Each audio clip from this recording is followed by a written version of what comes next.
burung walet senilai 40,8 miliar rupiah diekspor melalui kargo Bandara Soekarno-Hatta, Tangerang, Banten. Pengiriman juga disaksikan Gubernur Banten Andra Soni. Sebelumnya pemerintah China mengenakan sanksi penghentian sementara terhadap 19 perusahaan eksportir sarang burung walet asal Indonesia. Sanksi diberikan akibat kandungan aluminium yang melebihi batas toleransi yakni 100 ppm. Selain ekspor sarang burung walet, Badan Karantina Indonesia juga mengekspor manggis dan kepiting hidup ke China. Berjalan.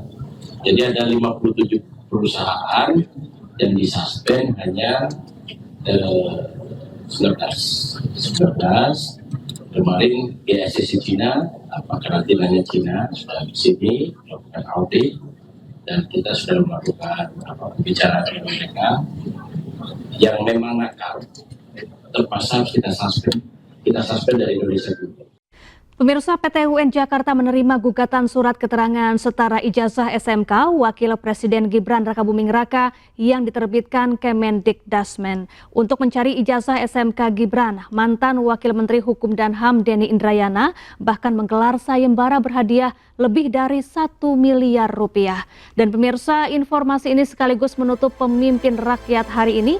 Temukan informasi-informasi terbaru lainnya di www.inews.id dan cuplikan tayangan berita iNews dapat Anda saksikan di kanal YouTube @officialinews. Saya Syafaati Suryo dan kerabat kerja yang bertugas pamit undur diri. Pemimpin rakyat, pemimpin beraksi, rakyat awasi. Sampai jumpa.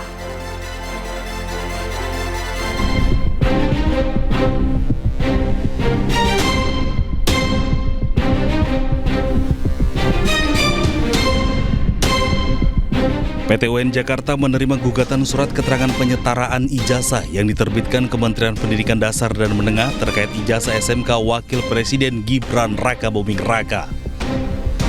Penggugat menilai riwayat pendidikan non-formal Gibran di UTS Insert Australia tidak bisa disetarakan dengan jenjang SMK di Indonesia. Usai gugatan diterima, PT UN Jakarta menggelar sidang pokok perkara pada 27 Agustus mendatang. Selain akan memanggil pihak Kemendikdasmen, PT UN Jakarta juga berpeluang memanggil Wapres Gibran ke persidangan. Persoalan ini kita tahu bermula dari terbitnya surat keterangan SUKET, setara tamat SMK oleh Direktorat Jenderal Pendidikan Dasar dan Menengah. Nah, SUKET tersebut kita atau kami nilai bermasalah karena diduga kuat hanya berdasarkan dokumen kursus bahasa Inggris yang kurang dari 1 tahun. Yang disebut oleh surat keterangan itu adalah setara grade 12. Saat ini, teman-teman semua, perjuangan hukum tersebut berwujud dalam bentuk gugatan resmi kami diterima di Pengadilan Tata Usaha Negara melawan Kementerian Pendidikan Dasar dan Menengah. Gugatan yang dilayangkan oleh kami ini menuntut pembatalan dan pencabutan surat keterangan yang diterbitkan untuk Gibran Rakabuming Raka. Upaya hukum ini ditempuh karena dokumen tersebut dinilai tidak memiliki dasar hukum dan bukti material yang valid. Sementara itu, keberadaan ijazah SMK Wapres Gibran masih menjadi tanda tanya. Mantan Wamenkumham Denny Indrayana bahkan belak-belakan membuka sayembara senilai lebih dari 1 miliar rupiah bagi siapapun yang bisa menunjukkan ijazah SMK Gibran.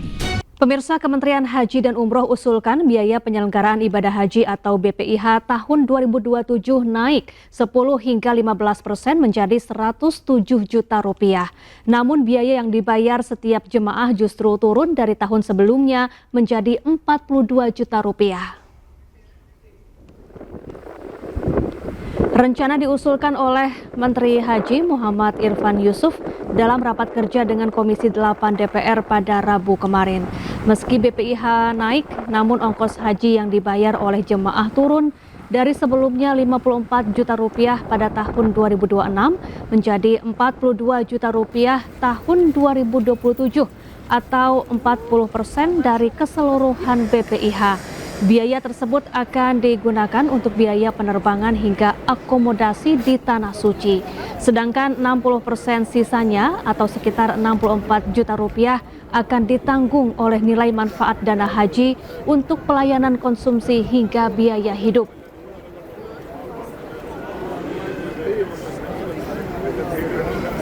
Ya.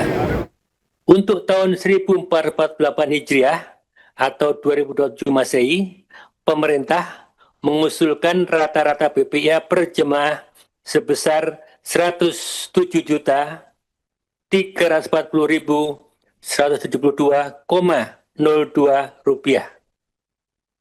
Dengan komposisi BPIH sebesar 42.936.068,81 rupiah atau sebesar 40%, dan nilai manfaat sebesar 64.104.103,21 rupiah atau sebesar 60%. Komponen yang dibebankan langsung pada jemaah haji dengan menggunakan asumsi dasar di atas, pemerintah mengusulkan biaya rata-rata besaran BPIH tahun 1448 Hijriah atau 2027 Masehi sebesar 42.936.068,81 rupiah yang terdiri dari komponen biaya penerbangan dari Pemirsa, warga kategori desil 9 dan 10 atau dengan pengeluaran lebih dari 2,2 juta rupiah per bulan bakal dilarang membeli BBM Pertalite mulai akhir tahun ini. Rencana pembatasan Pertalite berdasarkan kategori desil memicu polemik.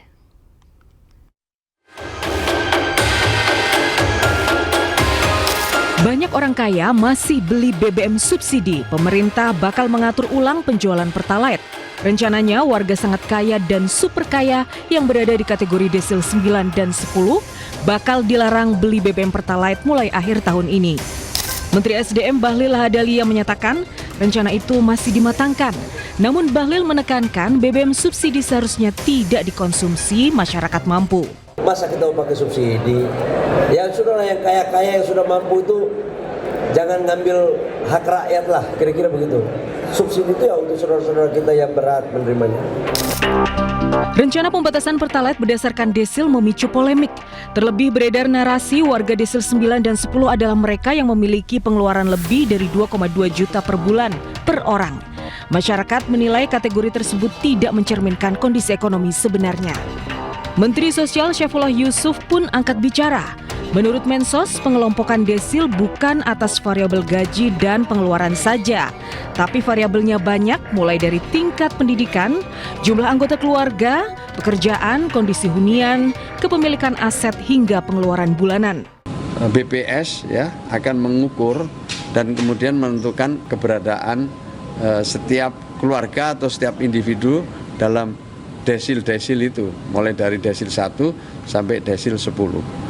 Sejak awal kami sudah sampaikan bahwa desil ini dinamis, ya karena data ini dinamis. Sebelumnya, BPS menyebut desil 9 dan 10 merupakan kelompok masyarakat di peringkat 20% teratas dari sisi kesejahteraan ekonomi. Selama ini kelompok sangat kaya dan super kaya masih banyak beli BBM subsidi. Akibatnya negara harus menanggung subsidi BBM hingga ratusan triliun rupiah setiap tahun. Pembatasan Pertalite bakal menghemat anggaran subsidi hingga 17 triliun rupiah per tahun. Tim Liputan iNews melaporkan. Ya, desil merupakan pembagian kelompok keluarga berdasarkan urutan tingkat kesejahteraan. Lalu siapa sajakah yang termasuk ke dalam kelompok desil 9 dan 10? Berikut informasinya.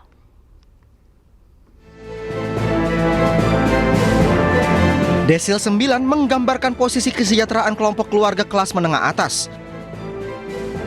Pendapatan mulai dari Rp7.500.000 hingga Rp15 juta per bulan.